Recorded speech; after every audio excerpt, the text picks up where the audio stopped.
Oh, welcome back my gardening friends to a very hot, humid evening again. It's September the 8th, 2023. We're on the run up to Malvern, so you'll get to see these videos a little bit later while I prepare to get my giant veg ready. And some of these melons now are smelling ripe. I do remember Amir saying when he walked into his greenhouse he could smell the ripeness, and by gum, I can smell them from here. Hopefully they've not gone over ripe with all this weather. So a little tip from one of my viewers said pop some straw underneath them, because we had a little look at one that had just started to go rotten. So that's that variety. There's those silver skin onions. By gum, they've grew really well. We moved down past the mini bell. Need to save some seed from those. This variety is Charleston Grey. Seems to have coped a lot better with the weather. We've got some small fruits on here. This is what happens to one of the others. Probably shan't be doing anything with that now. And this is the Emir F1, and it's spread down to this other bed. These don't look like they're quite ready as I give them a little squeeze, but you can see what the heat has done to the courgettes and the zucchinis. And before I forget, it's just another little skip find, or should we say somebody's put it outside for the scrap man. Thought I'll give that a new life for now. And then we move into the polytoner for Bill and Val's Minnesota. Got quite a few here.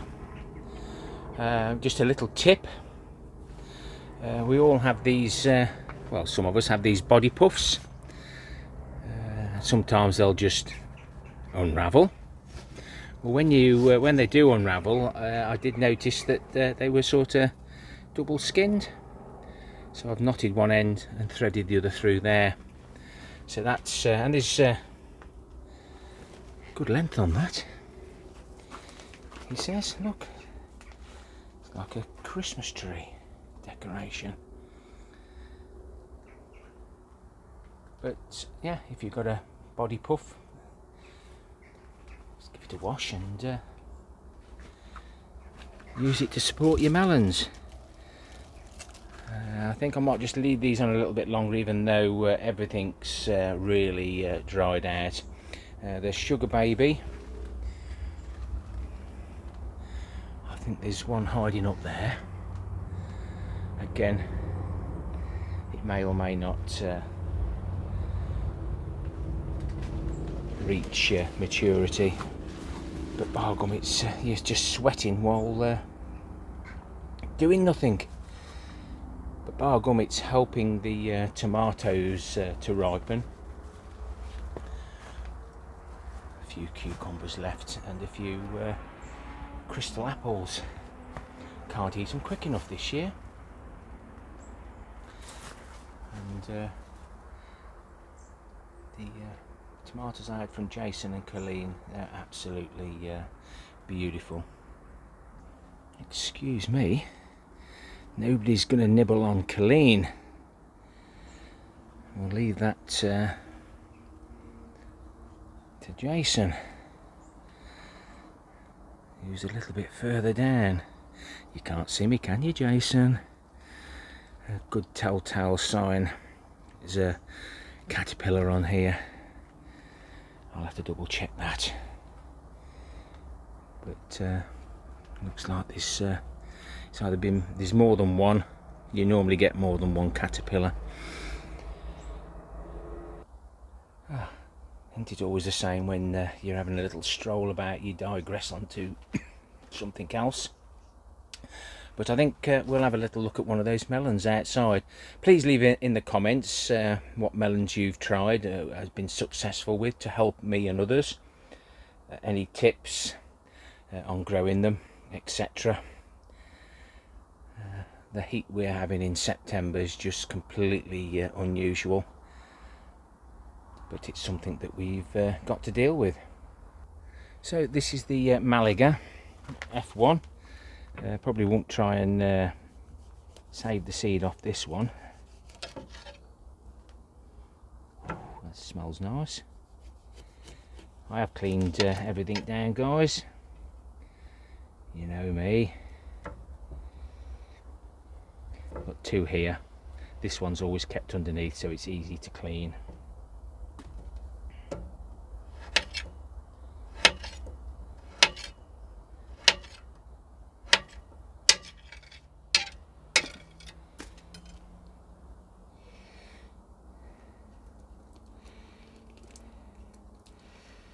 Sorry guys, I can't multitask.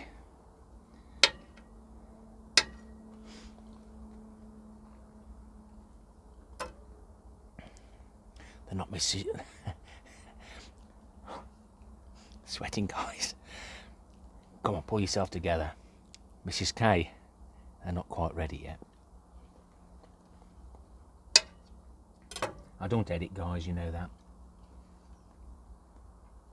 So you have to put up with what I do and say. Well, that one's definitely ready. Definitely take these home. There's another 3 there that I'll take, and I'm just going to wipe my hands. There's just that one there that doesn't look ready. That looks massive, but it isn't, guys. So I'm going to take those 3. They can finish off ripening at home. We don't want no more of this heat, and that one there, we'll let it go. So I'll do that little bit of a harvest.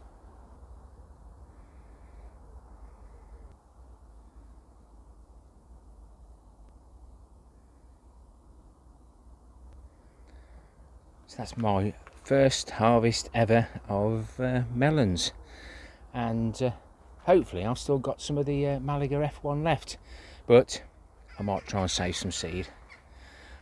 Bill and Val's Allotment, I'll pin their comment today, and Bill shows you how to do the seed saving,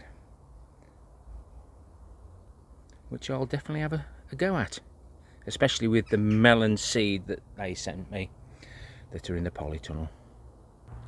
The Sun King sunflowers, these are all the side shoots, are absolutely loving this weather. They're giving a real lovely display and lovely food for the pollinators. The corn's definitely going over.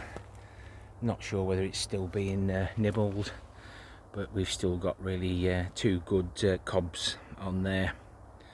One with one of my socks and one of the bottle tops, and I'm sure if Mrs. K lets me use the washing machine to pop them in, I'll get another 10 months out of them before I need to use them again. I've set up the temporary compost bin on the old onion bed. Still got some lettuce, but this heat, it's just killing them. Spring onions are more like onions now.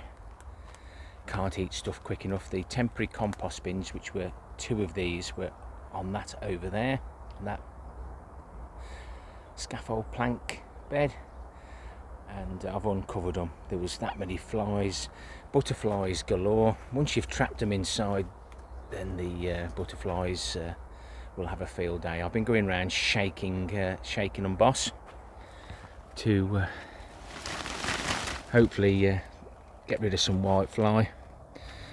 But these are the Crispus F1, and we just need now to tidy all these up, and that'll be a separate video. I've never had sprouting broccoli this tall before. It's all Jason and Colleen's fault for saying put the temporary compost bins on these beds. and you'll be surprised how well everything grows. Well, you're definitely right, Jason.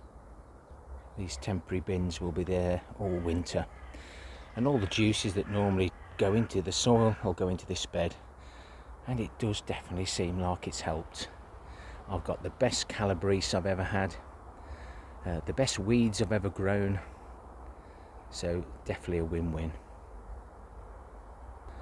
I just can't eat any more raspberries. The freezer's full. Black currants, crumbles, raspberries. I need to pick them every day because they soon go over. I think I'll take a harvest tonight as the sun's gone down now, but I've got to watch it don't get locked in. Excuse me.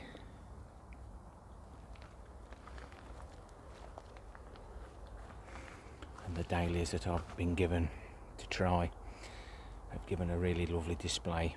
I need to support them better. Slap on the wrist.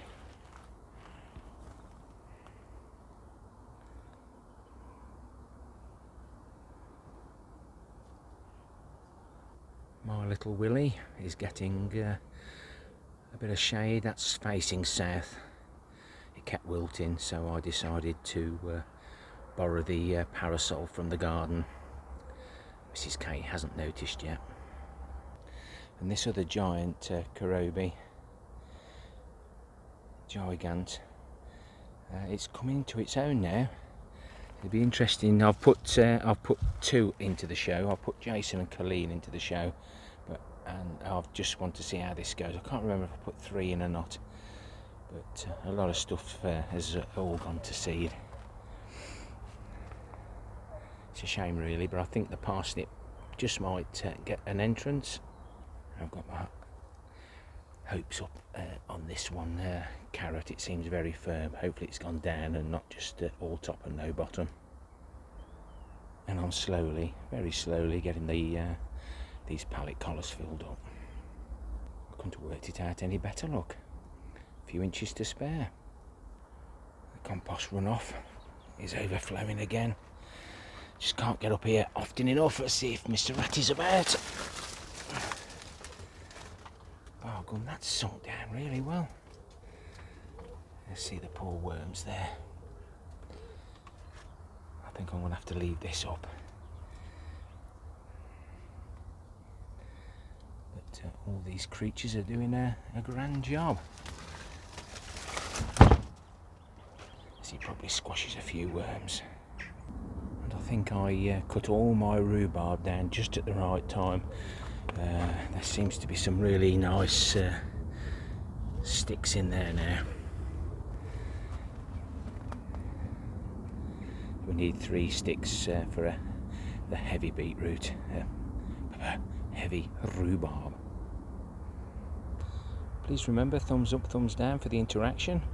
Leave me a comment on anything you like, melons especially. I've recorded this for my future reference. I'll create a playlist. I can look back on it each year then and see what we've done. Like I say, leave a comment, and why not consider subscribing, and hopefully we'll do well at Malvern. Happy gardening to you all. Till next time, my friends. Ta-ra for now.